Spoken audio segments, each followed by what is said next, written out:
کہیں پر پروگرام میرا 10 بجے سے، کہیں پر پروگرام میرا 11 سے، یعنی حد سے حد 1 بجے سے آگے پروگرام نہیں لے کر جاتے ہیں وہ لوگ۔ اکثر مہاراشٹرا ہو گیا، تلنگانہ ہوا، اڑیسہ ہوا، اتر پردیش ہوا، لاسٹ پروگرام اتر پردیش کا تھا 18 تاریخ کا، تو وہاں پر بھی 12 بجے تک، 12:05 تک میری بات پوری کمپلیٹ ہو گئی۔ تو میرے خیال سے ہمارے علاقے میں بھی اگر یہ ترتیب بن جائے تو زیادہ بہتر ہوگا، تاکہ لوگ دل جمی سے بیٹھیں گے، سنیں گے، اور ان کے ذہن میں یہ بات ہوگی کہ نہیں پروگرام تو 1 بجے تک ختم ہوگا، پوری تقریر سن کر، پورا جلسہ سن کر جائیں۔ پھر بھی آپ لوگ ابھی اتنا زیادہ ٹائم ہونے کے باوجود بھی یہاں تک بیٹھے ہیں، تو یہ آپ لوگوں کا مجاہدہ ہے، آپ لوگوں کی اپنی قرآن سے، اپنی شریعت سے یہ ایک محبت کی پہچان اور یہ واضح دلیل ہے کہ آپ لوگوں کے دل میں اپنی شریعت کے تئیں بہت زیادہ محبت ہے۔ اللہ آپ کے اس محبت کو، اللہ آپ کے اس قربانی کو بے انتہا قبول فرمائے۔ حضرات، آج تاریخ 20 نومبر ہے۔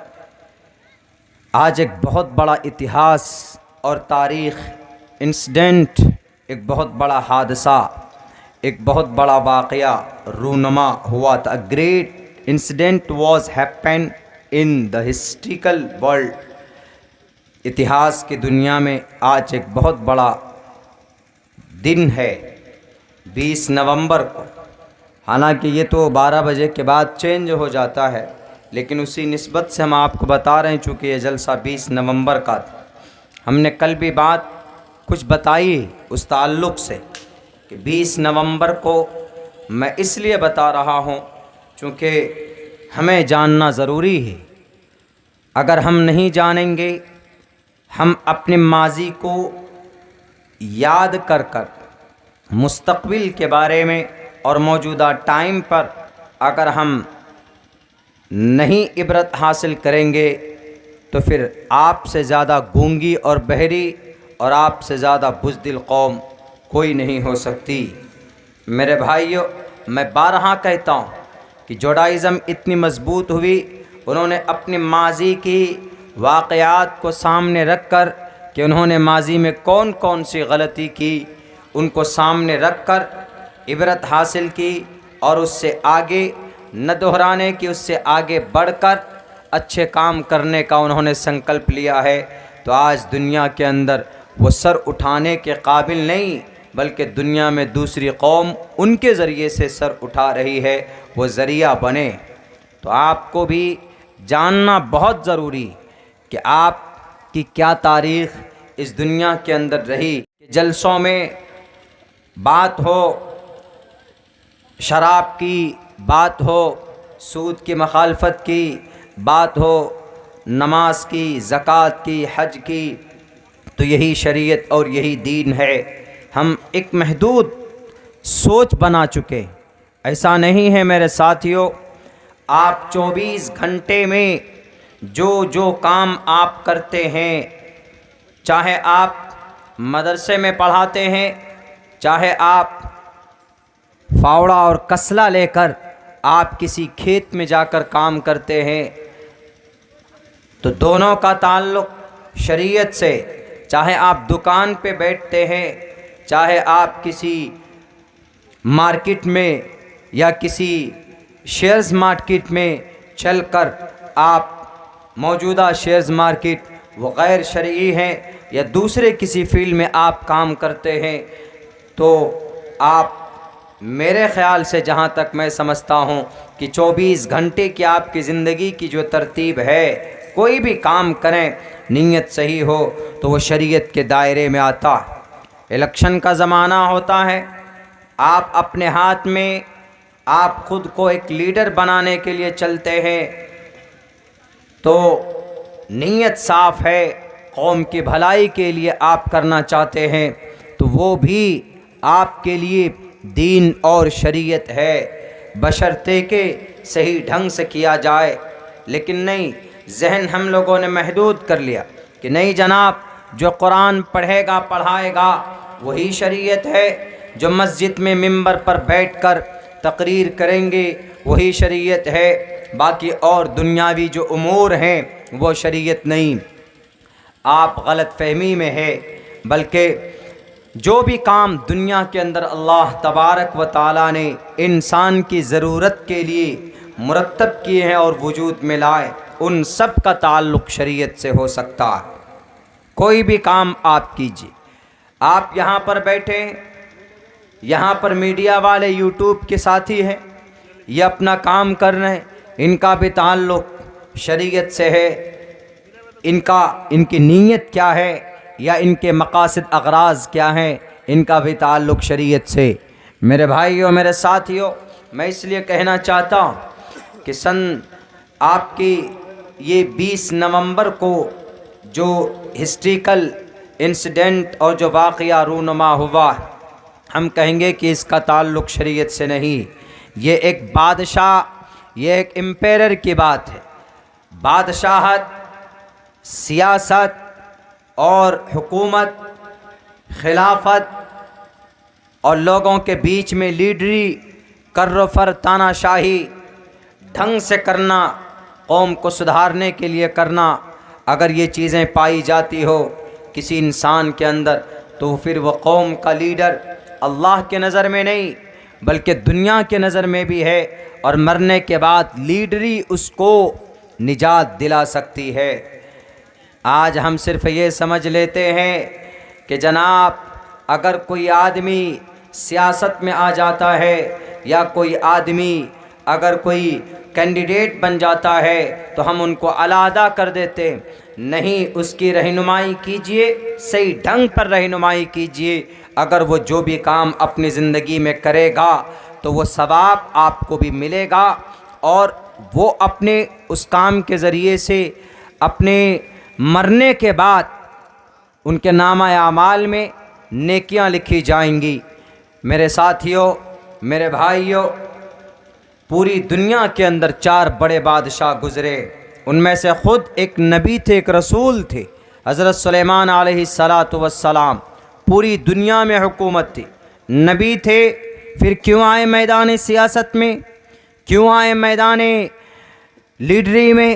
قیادت کرنے کے لیے کیا ضرورت تھی؟ 23 لاکھ مربع میل کے علاقے کو فتح کرنے والے ابو بکر عمر فاروق رضی اللہ تعالی عنہ، کیا ضرورت تھی میدان میں آنے کی؟ کیا ضرورت تھی گھوڑے پر تلوار لے کر دشمنوں کے سامنے میں اسلام کے پرچم کو بلند کرنے کی؟ تو اس سے یہ پتہ چلتا ہے کہ دنیا کا کوئی بھی کام ہو شریعت سے اس کا ریلیشن ہوتا ہے۔ اور پھر آپ تو وہ قوم ہے جن کی ماضی اور جن کی پچھلی بہت ساری ایسی اتہاس ہے جو بالکل آپ کو، پوری دنیا کو پریرت کرتی۔ وہ الگ بات ہے کہ ہم نہیں جانتے، وہ الگ بات ہے کہ ہم نہ جاننے کی کوشش کرتے ہیں۔